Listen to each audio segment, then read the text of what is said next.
Let's do it. We got some Browns topics. We're going to talk a little Guardians. I think Bull, who called out sick this morning, was fine until Miles Straw got picked off last night. I could hear him yell. I think that is what caused Bull to lose his voice. We'll talk some Guardians at the end of the show as well.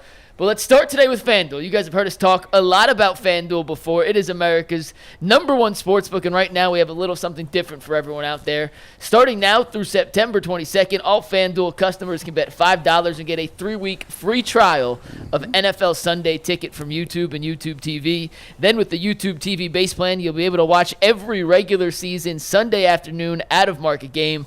All you need is a Google account and a current form of payment, and you can cancel anytime you want. Just visit FanDuel.com/UCSS to download America's #1 sportsbook. And guys, today our first topic of the show involves some FanDuel odds. I was curious.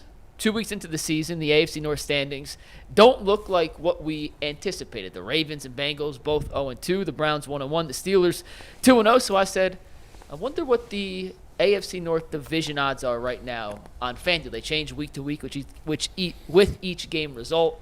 And to my surprise, these are the most updated as of this morning AFC North odds according to FanDuel. The Ravens, despite being 0-2, are plus 200 to win the division. The Bengals 0-2, plus 210. The Steelers at 2-0, plus 280. And the Browns, who are currently in second place at 1-1, are plus 460. Is that good value, great value, fair value, or completely undervalued the Browns? I think that's probably the right number. Oh, really? I do. Yeah, they're 1-1 team, man. Well, gee, am I in the minority?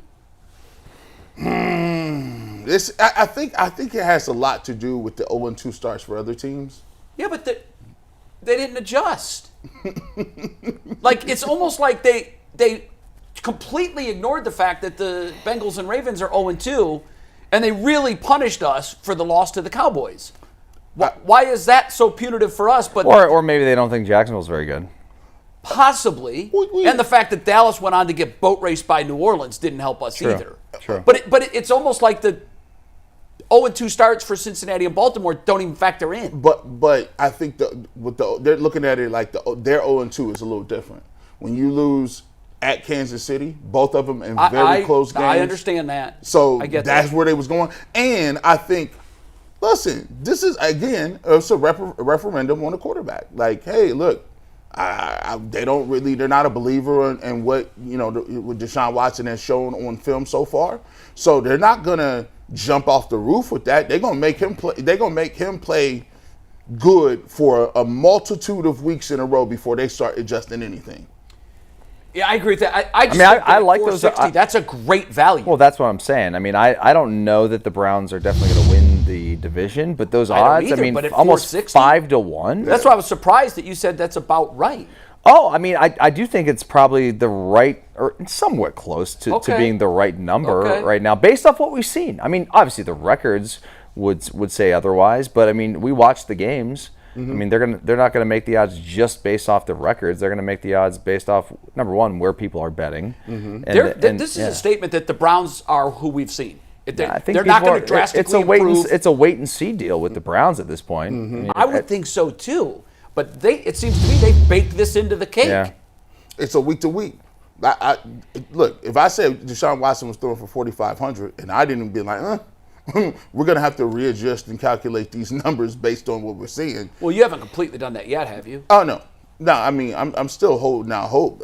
For me, I want him to end the season in a crescendo. I want him to keep getting better each and every week. And then if by week 9 he's in midseason form and he's playing the best we've ever seen him, great. Sure. But for these odds today, the Vegas is like, no, we're going to need to see more. Mikey, what do you think?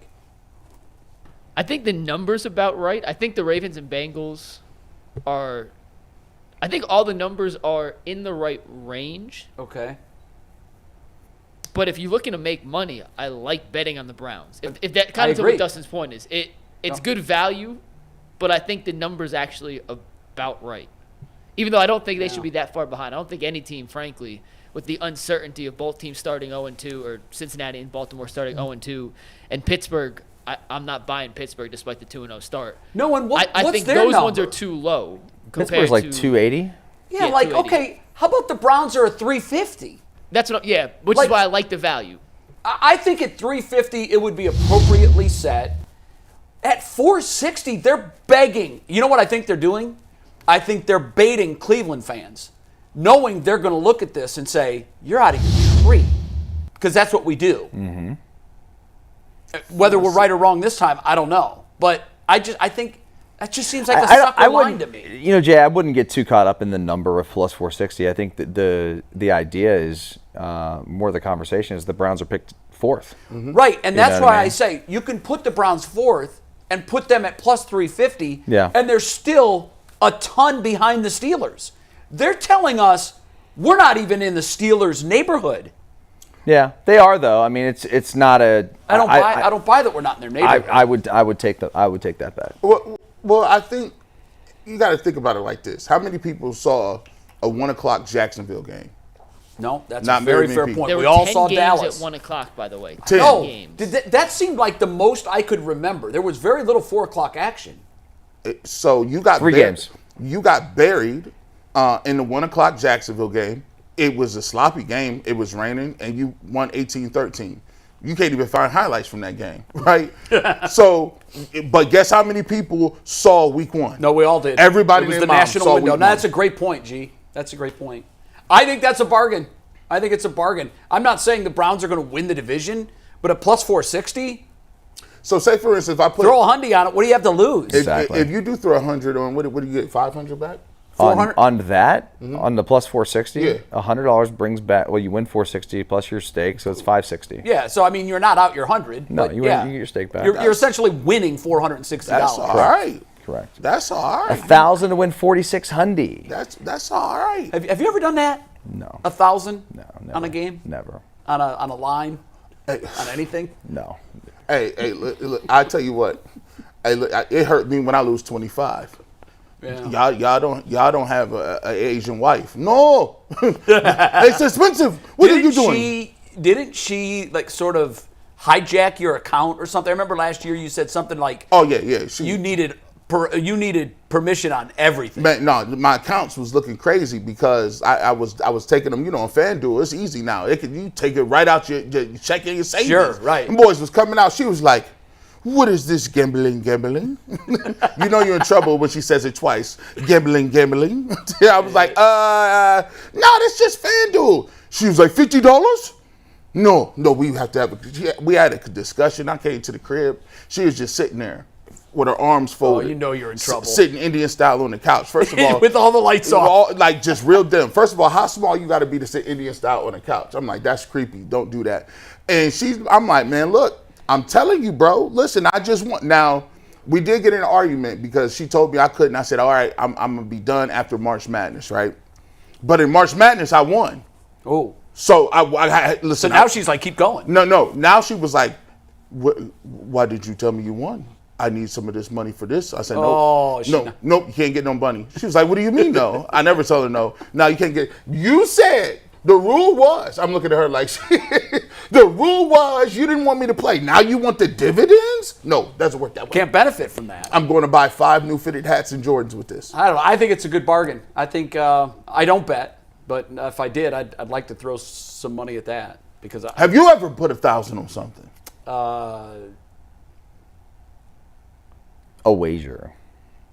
I don't bet. Smart. I don't bet. What? I don't bet.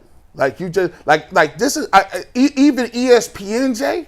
Nope. This is And ESPNJ had access to a lot more information. Listen, and ESPN. Listen, I want to see some of them wagers floating around on that ESPN set back then. Them wagers had to be crazy. I'll tell you this though. I have friends that right now have gambling problems that didn't before gambling was legal. Yeah.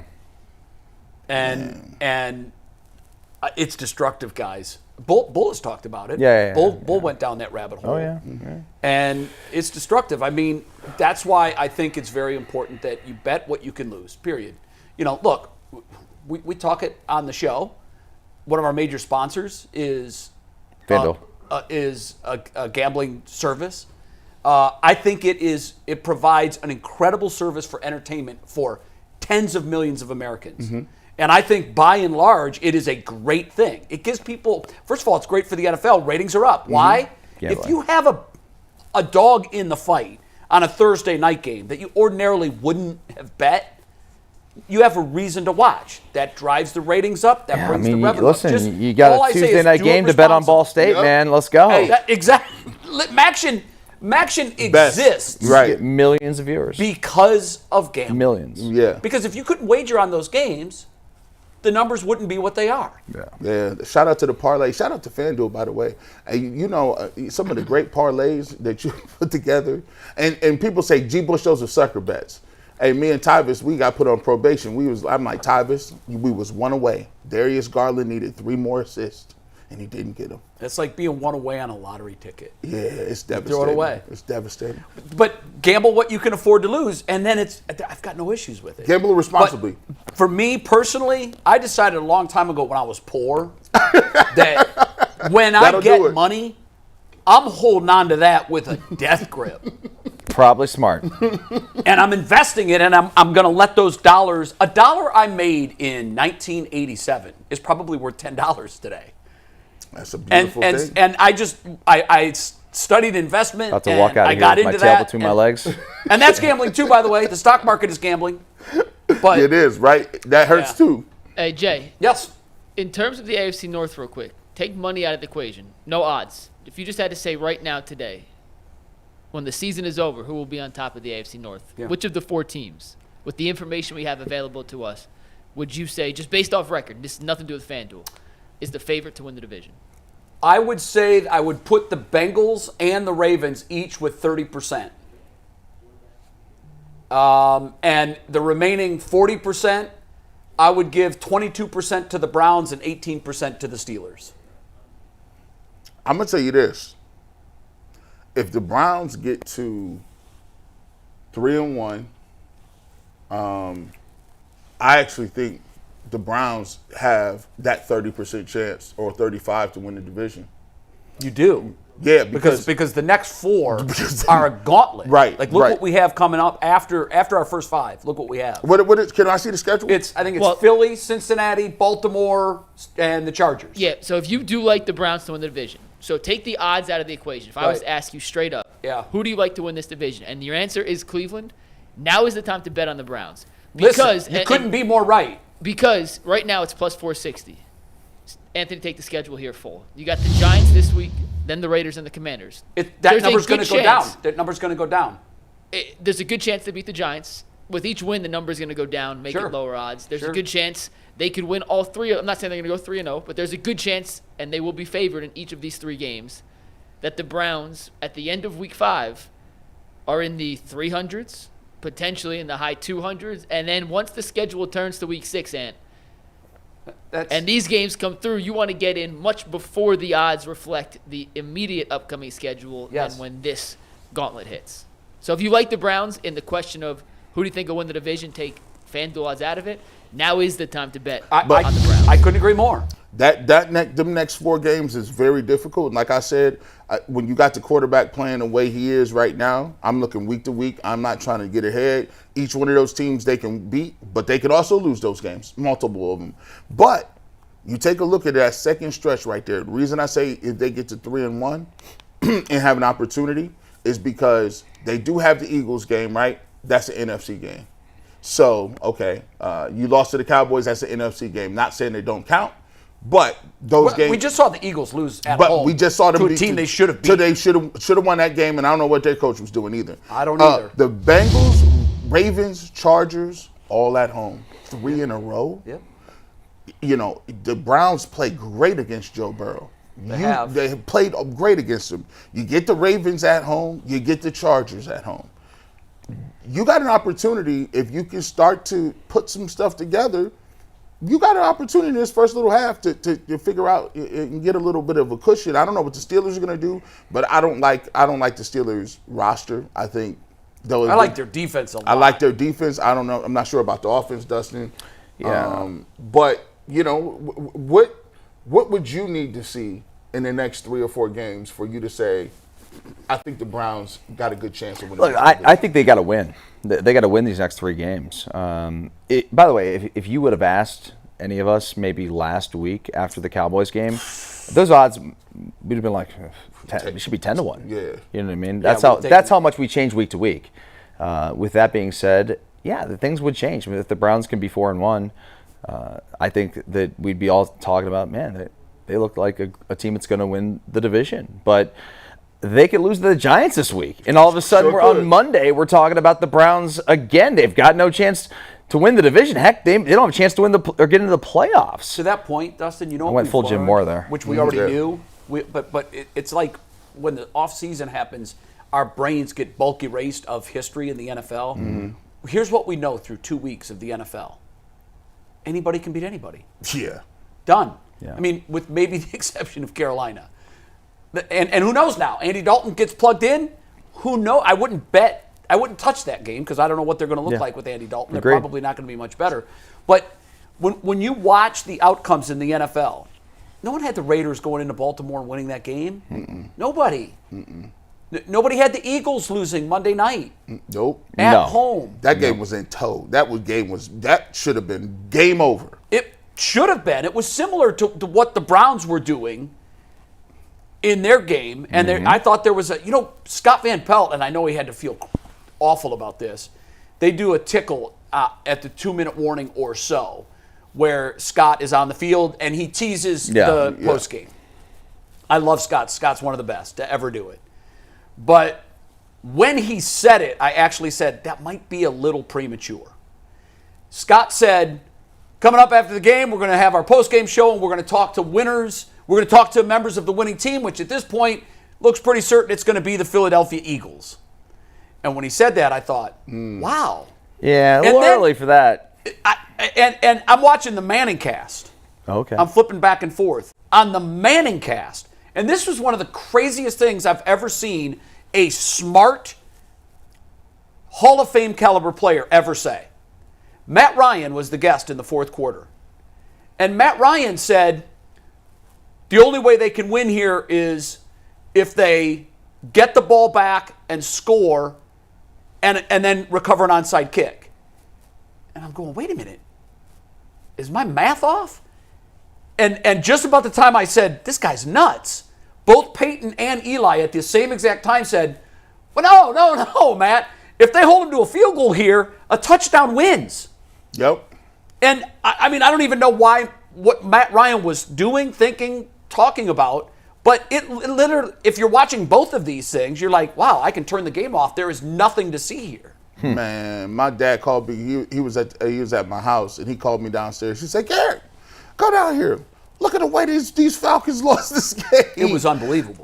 They throw the ball. Saquon Barkley drops it. Wide open. Wide open. Then the clock stopped on top of it. And then it's like, well, now you got a whole one. And the way Kirk Cousins moved the ball down the field, it was chunk play after chunk play. It was like boom, 15, boom, 22, boom, 30. Hey, let's go ahead and finish these. And you know what? The Eagles did what we always say, and it probably drives you more crazy than us. Yeah. But in the whole, prevent defense prevents you from winning the game. They were giving up chunks of yards, and Kirk he's a veteran. He knows where to go with the football, and he did. He just took 3 big bites of the sandwich, and then he threw the last bite in his mouth. 80 yards. It was unbelievable. He almost scored too fast. Yeah. I was wondering about that because I'm like, you can't give them any time. And then we saw the Eagles interception. had plenty of time. And the interception was terrible. Yeah. But, I mean, the interception was bad. I thought they were coming right down the field and going to win. When they scored and took the lead, it was, 22-21? Yeah. I think that's what the score was. Or was it 24-23? I don't know. Something. It was a 1-point game. Field goal would have won it. And where'd they get to? Like the 40-yard line or something? 45? I think so, before the pick. They were like into Atlanta territory, I think. Man, that's I don't know if they were yet. Whatever. They were close to midfield. The interception. Terrible. Man, Philly, you talk about a team absolutely imploding. If you go back to week 11 or 12 of last year, they looked unbeatable. And they haven't won much since. Right. By the way, on the ManningCast, did anybody watch the first half with Bill Belichick? Yeah, when he's on, he's really, really, really good. They've spoiled me forever. They have spoiled me forever because the 3 of them talking next level football it was absolutely, God, Belichick is smart.